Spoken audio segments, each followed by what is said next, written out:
নমস্কার, আজ ৭ই জুন রবিবার। সকালে ব্লগটা শুরুই করছি এই দৃশ্য দিয়ে যে আমরা যাচ্ছি বেড়াতে। এই যে গয়নাগাটি শাড়িগুলো এনেছি কলকাতার থেকে, এগুলোর যে এরকমভাবে উপভোগ করতে পারবো এসএনে, সেটা কিন্তু আগে ভাবিনি। আজকে রথযাত্রা সেলিব্রেট করতে আমরা যাচ্ছি ডুসেলডর্ফ।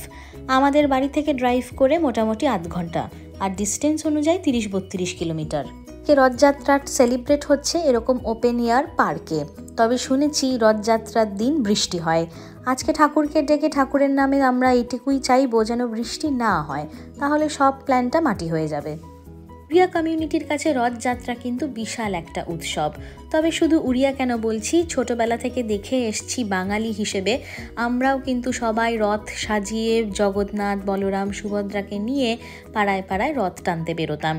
তবে আমার ছেলে এই জিনিসটা হয়তো অতটাও পায়নি বা উপভোগ করতে পারবেও না আমি যতটা করেছি, কিন্তু একটু হলেও ট্র্যাডিশনগুলোকে মানা উচিত। তাই জন্য আজকে একদম পাঞ্জাবি পরে বাঙালি বাবু সেজে আমরা চলে এসেছি এখানে রথের দড়ি টানতে। গত বছর বুবলা কলকাতায় ছিল, তাই জন্য কিন্তু বুবলা রথের দড়ি টেনেছে আগের বছর কলকাতাতে।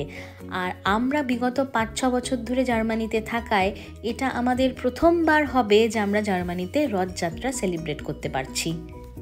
এখানে আমাদের কিছু বন্ধু আছে, আর তারাই একটা ফর্ম করেছে উড়িয়া কমিউনিটি, আর যারা কিনা একদম নিজে হাতে স্ক্র্যাচ থেকে এই রথটাকে বানিয়েছে।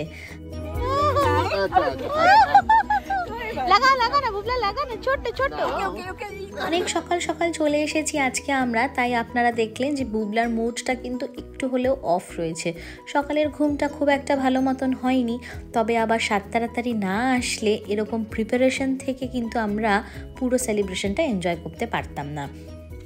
রথযাত্রার সিগনিফিকেন্স আমি আর আলাদা করে কী বা বলবো, সেটা আপনারা কম বেশি সবাই জানেন। প্লাস আজকাল ইউটিউব, গুগল সব কিছু আছে। তবে আমরা যেটা ছোটোবেলার থেকে শুনে এসেছি যে রথযাত্রার দিন জগন্নাথ, বলরাম, সুভদ্রা রথে করে নিজের বাড়ি থেকে মাসি বাড়ি যায়, আর উল্টো রথের দিন মাসি বাড়ি থেকে নিজের বাড়ি ফিরে আসে। তবে এত মাহাত্ম্য বা সিগনিফিকেন্সে মাথা না ঘামিয়ে এই ছোটোবেলায় এই উৎসবে মেতে উঠতাম একটাই কারণে, রথ টানতে বেরোবো, প্রসাদ দেবো সবাইকে, তার বিনিময়ে একটু পয়সা পাবো।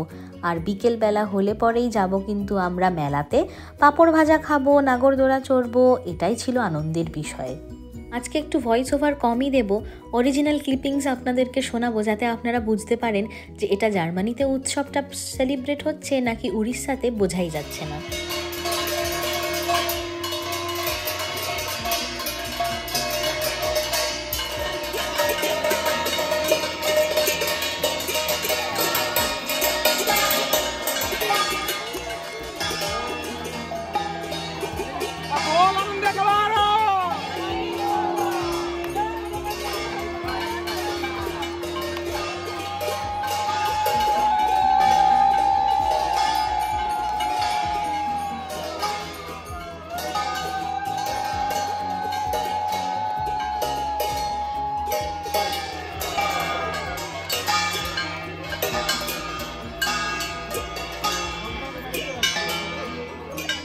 ফরেনারদের মধ্যেও কিন্তু আজকের এই অনুষ্ঠানটা নিয়ে অনেক কৌতূহল।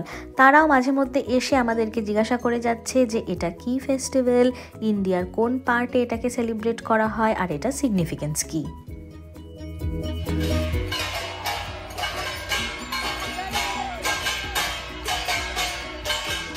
পুরীর রথযাত্রা আমার দেখার সৌভাগ্য হয়নি, তবে আজকে যে রথযাত্রা দেখছি এটা দেখে কিন্তু আমি অনেক কিছু নতুন জানতে শিখতে পারলাম। প্রথমেই দেখলাম ভগবানদের এনে এখানে তাদের সাজগোজ বা শৃঙ্গার যেটাই বলুন না কেন সেইটা প্রথমে করানো হলো, তারপর তাদেরকে নিয়ে যাওয়া হচ্ছে এখন রথের দিকে। আর বলা হয় জগন্নাথ, বলরাম, সুভদ্রা এরা নাকি সবার কাঁধে চেপে এরকম দোল খেতে খেতে তারা রথে ওঠে, আর আজকের দিনে তাদের ওজন নাকি খুবই বেশি হয়ে যায় অন্যান্য দিনের তুলনায়। যদিও এটা শুধুমাত্র কথিত আছে বা এর পিছনে কোনো সায়েন্টিফিক রিজন আছে কিনা সেটা আমি অন্তত জানি না, তবে এটুকু বলা হয় যে রথযাত্রার দিন তাদের ওজন অনেকটাই অন্যান্য দিনের তুলনায় বেশি হয়ে যায়।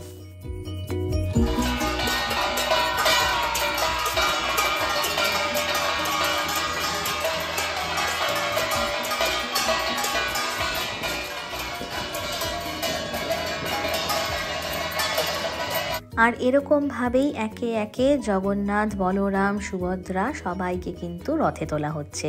তবে হ্যাঁ, যদি ভেবে থাকেন যে প্রসাদে আজকে 56 ভোগ আছে, সেটা কিন্তু নয়, কারণ সেটা সম্ভবও নয়। 56 ভোগের সম্পর্কেও কিন্তু অনেক ইন্টারেস্টিং গল্প, ফ্যাক্টস শোনা যায়, যেগুলো আমি অন্তত আমার ওড়িয়া বন্ধুদের কাছ থেকে শুনেছি। আরও যেই জিনিসটা আমরা শুনেছি বা অনেকেই মানি, যেটা হচ্ছে পুরীর জগন্নাথ মন্দিরের ওপরের যে ধ্বজা বা পতাকাটা আছে, সেটাকে একটু টুকরো করেও যদি আপনারা নিজের ঘরে রাখতে পারেন, তাহলেও নাকি অনেক পুণ্য হয়। কিন্তু আজকের দিনের ব্লগে এই সব টপিক থাক, কারণ এসব টপিকের জন্য আবারও বললাম প্রচুর ইউটিউব চ্যানেল, গুগলস এক্সেট্রা অনেক কিছু পেয়ে যাবেন আপনারা।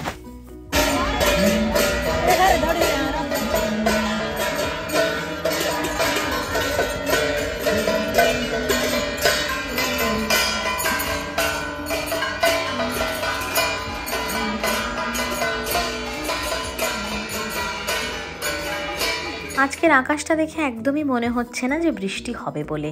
এটাও হয়তো ভগবানেরই কৃপা যে আজকের দিনটায় সব অনুষ্ঠান সুন্দরভাবে যাতে সম্পন্ন হয়, তার জন্য বৃষ্টি আজকে নামবে না।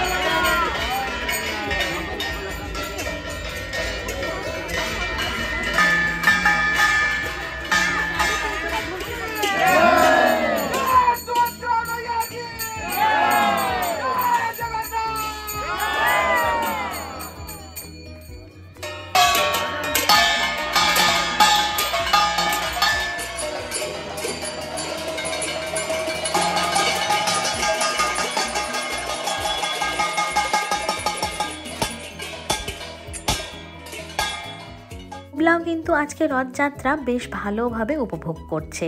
তবে ঠিক যখন রথের দড়ি নিয়ে টানার সময়টা আসলো, তখনই বুবলা ঘুমিয়ে পড়েছে। এত সকাল সকাল উঠেছে আর এত নাচানাচি করেছে যে খুবই টায়ার্ড হয়ে গেছে। এখানে এরা রুলস করে দিয়েছে যে 5 বছরের নিচে বাচ্চারা রথের দড়ি ধরে টানবে না। খুবই ভালো একটা রুলস করে দিয়েছে, কারণ এত ভিড় রথের দড়ি ধরার জন্য অত ছোট বাচ্চারা আসাটা একটু বিপজ্জনক। নিজেদের দেশের বাইরে এরকম একটা সুন্দর ইভেন্ট অর্গানাইজ করাটাও কিন্তু খুব বড় ব্যাপার, যেটা এরা কিনা খুবই ভালোভাবে অর্গানাইজ করেছে, তাও আবার কোনো এন্ট্রি ফি ছাড়া। এটা আমরা রেজিস্টার করেছি তো ঠিকই, কিন্তু কোনো রকম রেজিস্ট্রেশন চার্জ লাগেনি। ফুড স্টল দেওয়া ছিল, যেখানে আর চাইলে পরে আমরা খাবার কিনে খেতে পারতাম।